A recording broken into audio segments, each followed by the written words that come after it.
Okay, today I'm going to talk about how to succeed with a startup. Obviously, more than can be said here in 20 minutes, but I will do the best I can. The most important thing, the number one lesson we try to teach startups is that the degree to which you're successful approximates the degree to which you build a product that is so good, people spontaneously tell their friends about it. Startups always ask us for the secret to success. They always want to believe it's something other than this because this is really hard to do. But this is it. If you can build a product that is so good, people spontaneously tell their friends about it, you have done 80% of the work that you need to be a really successful startup.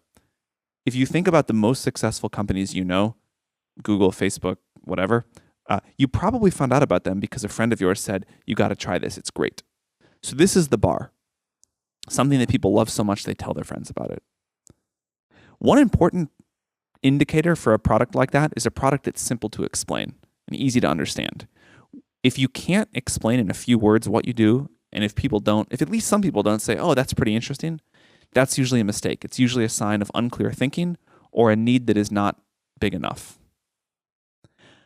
Another thing that startups need to look for is a market that is either started to undergo or is soon going to undergo exponential growth. I think this is actually related to one of the biggest mistakes investors make when evaluating startups. Investors always say, well, what's your growth rate? We care about the growth rate. Investors will forgive smallish revenue today if it's growing quickly. For some reason, people don't think about markets this way. But if you think about the most important startups, they are the ones that I start in small markets that are growing very, very quickly. 11 years ago, the market for iPhone apps was $0. It's now huge. And I think if you only think about the TAM today, you'll make a big mistake. What you really want to do is identify a market that's going to grow every year and be able to ride that up elevator. A really important thing to figuring this out is learning how to differentiate between real trends and fake trends. A real trend is something that's actually going to happen and a fake trend is not, or at least not yet. And before you make a big bet on a new platform, you want to make sure it's real. Now, there's an easy trick for this, which I'll share now. Real trends are ones where a new technology platform comes along and the early adopters use it obsessively and tell their friends how much they love it. A fake trend is one where people may buy the product, but don't use it, or at least not enough. So an example of a real trend, I already mentioned the iPhone, I'll mention that again. When the iPhone first came out, many people were dismissive because they only sold 1 million or 2 million that year. And they said, well, this just doesn't matter. But for the people that had an iPhone, they used it for hours every day. It became central to their lives. They loved it. They told their friends, you got to get one. And I think it was obvious then to people paying attention that something had fundamentally shifted.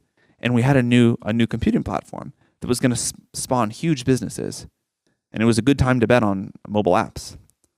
A fake trend, or at least a fake trend as of August 2018, I would say is VR. I do believe VR will be big someday, but today most people that I know that own a VR headset use it never or very rarely. And so although a lot of people talk about it, and maybe even a lot of people buy them, there's not the intense usage per user among the early adopters that I think you want to see before you make a big bet. Another thing that startups need, at least one evangelical founder, usually the CEO. Someone at the startup has got to be the person that is going to recruit, sell the product, talk to the press, raise money. And this requires someone who can infect with enthusiasm the whole world about what the company is trying to do. And someone who becomes the chief evangelist for the company, it's very hard to succeed wildly without that. It's very hard to build a team at all without being able to do that. One thing that helps for this is having an ambitious vision. You never want to be grandiose, that turns people off, but you want to let yourself grow more ambitious over time. And as long as you do that organically, people will respond. Ambitious visions are exciting, they're fun to work on. In fact, I think in 2018, at least in Silicon Valley, it's easier to start a hard startup than it is to start an easy startup. Now, this sounds paradoxical, but ambitious projects are interesting. In the current environment, it may be relatively easy to raise capital, but it's really hard to do everything else. There's so many startups. It's so easy to start one. They all sound so promising that bringing together enough talent in one organization is really hard to do. And if you're working on a problem that may be modestly successful, it's kind of easy to get the first few people to join. You can give them a lot of equity. But then it gets really hard. Why is employee 20 going to join? Why does this matter to the world? Why should someone work on your startup versus any of the other things they could do? And picking something that matters if you're successful is a great way to do that. And so I think it's really important to think about when you're starting the company, how is this going to evolve into a vision that a lot of people want to help with, that a lot of people want to be associated with? Because I think getting talent and getting mind share is really hard in the current environment. And people are interested in startups that matter. Another thing that we've noticed among our best founders again and again and again is that they have a confident and definite view of the future. They may be wrong, and so we say it's good to be confident and flexible, but this idea that you are confident and definite, this is what I think is going to happen, or this is what is going to happen, and being relatively sure of that, having courage of your convictions, being a clear leader, saying we're going to do this, and that's why, even in the face of a lot of doubt, that seems to really correlate with success. And this comes back to having an ambitious vision, but the entire startup ecosystem is best set up to support companies that have a low chance of success, but are huge if they work. And I think going for something that is huge if it works will attract the best people. I'm not going to talk too much about the team. There are a lot of obvious things I could say that have been said many times by many people about, you need smart people who want to work really hard and who communicate well. These are all really true. But I'd like to mention a few non-obvious things that we've noticed that we don't hear people say as much about the team you need to assemble. Vinod Khosla says that the team you build is the company you build. And I really think that's true. I've still met only a handful of founders, I think, that spend enough time on recruiting, like Mark Zuckerberg is famously one of them. But building a great team, I think other than picking the right market and building a great product is the most important thing you do. All founders go through a transition, all successful founders, where you switch from building a product to building a company, and building a company really is about the team. So you need optimists. The whole world will be telling you why you're going to fail as a startup. If you don't have that internal fire of belief, if you don't have people who say, you know what, we are going to do this, and it doesn't matter what the haters say, we're going to figure this out. And there is, this problem, it must be solvable. If you don't have the spirit of optimism on the team, it's very hard to succeed when the world continues to punch you in the face. You need at least some idea generators. There are a handful of people in any company that has gone on to be really successful that I've been able to work with who are just really good at coming up with lots of ideas. You don't want too many of these people because that's more ideas than a company can follow through on. But having some people within a company that are just constantly throwing out new ideas, most of which will be bad, turns out to be super important to have on the team. This spirit of we'll figure it out is my favorite thing to hear among early startup team members. A lot of things go wrong. The situations that startups win in tend to be incredibly dynamic. And so this idea that even if I'm not qualified on paper, even if I haven't solved this problem before, even if this problem feels like it's going to kill the company, which many problems will feel that way, this spirit among the team of, you know what, we've got the people we need, we're going to figure this out, we're going to get this done, that's super important.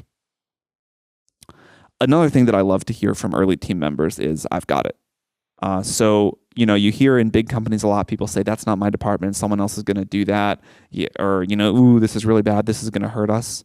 And you want people who just step up and say, I'll do it. I've got it. Don't worry about it. You want people that have a bias towards action. Startups, especially in their early days, often win by moving very quickly. You never get as much data as you'd like. You never have as much time to deliberate as you'd like. And you want people who are willing to act with much less data than they like to have, with much less certainty. And then if they act and it doesn't work, they adapt really quickly and try something else. We talk also about the blessing of inexperience. We have seen many of our startups do incredible things because no one told them it was hard, or no one told them they can't do it. There's a great quote from Steve Wozniak about how all the best things he ever did came from having no experience whatsoever and having no money.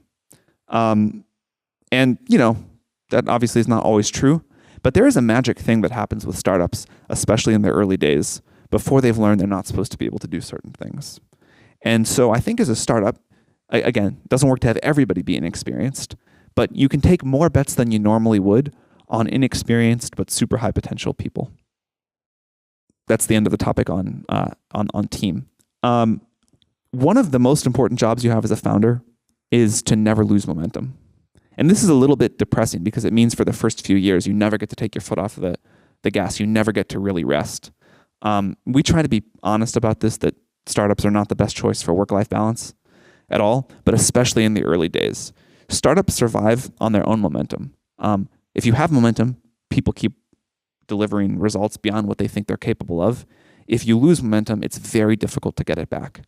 And so continuing to make sure that the startup has a cadence, that the startup keeps winning on a relatively short and predictable intervals, this is really important, and it's up to the founders to make sure that you don't lose a hold of this.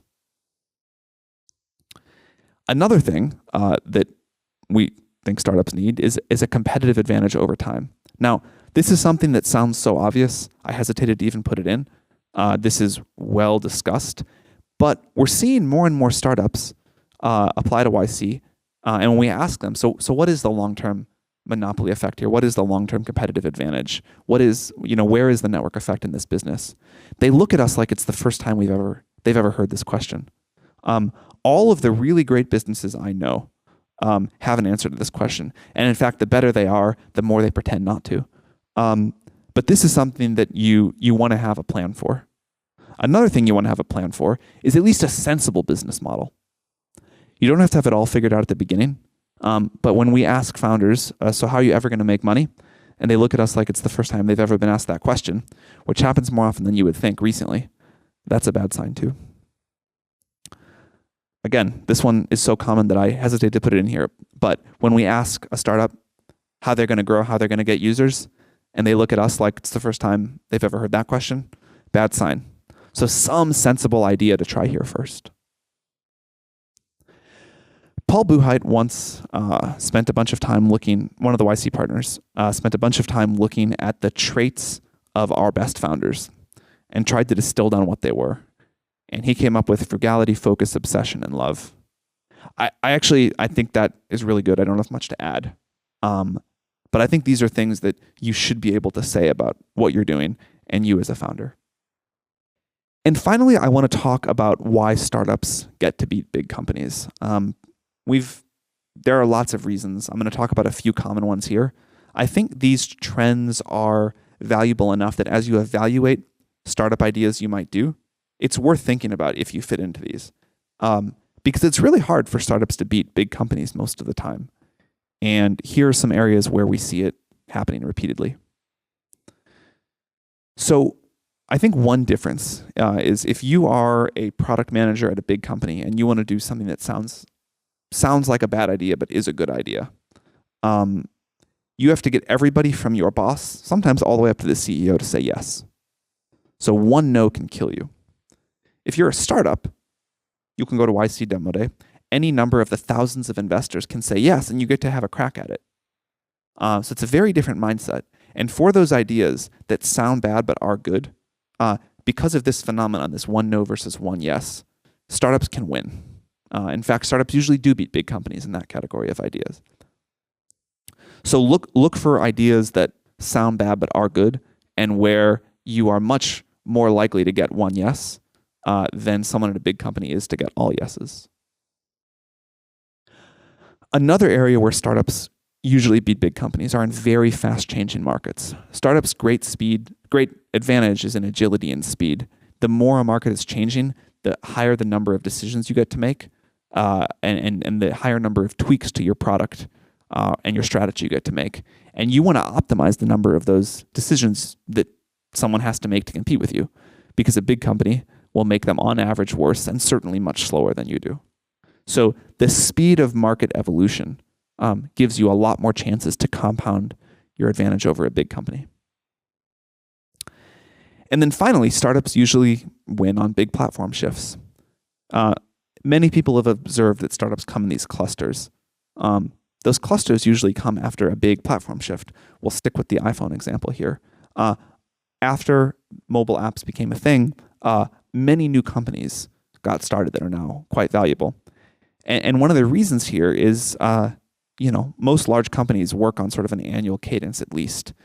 And when there's a huge platform shift, they are not good at making a big enough strategic pivot. The battleship just turns too slowly. Whereas a startup can say, wow, woke up this morning, the world is fundamentally different than it was 6 months ago. We're going to go all in on this new direction. And so that's a way that startups usually win. Or that's an area where startups usually win.